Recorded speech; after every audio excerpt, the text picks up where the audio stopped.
To the wire. John, lawmakers in Juneau are still working on key funding packages, including the budget. That is a must-pass piece of legislation, by the way. But this is the first regular session of two as part of the 34th legislature. Now, the bills that don't make the cut before the 21st of May, the last day, are not off the table.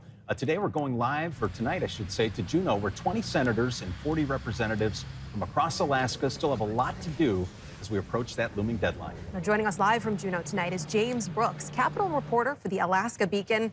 He's been covering the legislature for years now. So first question, the constitutional deadline for this regular session, less than a week away now, and there's a lot to do. As we said, one of the top priorities is education funding, but what can you tell us about House Bill 57 and the governor's position on that bill? Thanks for inviting me on tonight. We're waiting for Monday night when the deadline for the governor to decide whether or not he's going to veto House Bill 57.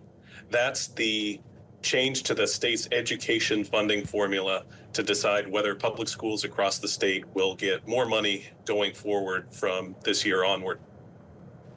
James, along with the education funding, we've got to talk about the budget. Some other key individual items include permanent fund dividend, election policies. What legislation should Alaskans maybe be following outside of those major funding packages?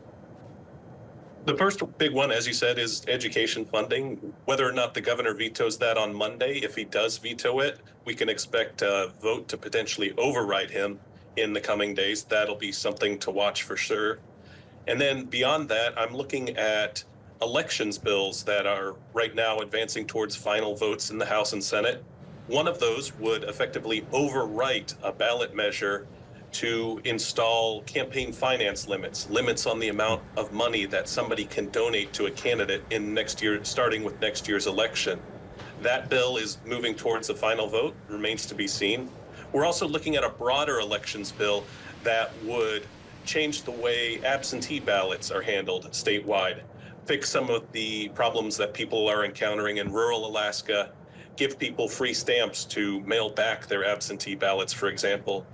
That has run into opposition from Republican lawmakers right now, though, so its future isn't exactly clear. You've been in the Capitol building day after day, year after year, talking directly with lawmakers. What is your sense of actually getting some of these main priorities, including the budget, through before the constitutional deadline next week? The budget is priority number one, and it seems to be moving forward on time. We're looking at a $1,000 permanent fund dividend this year.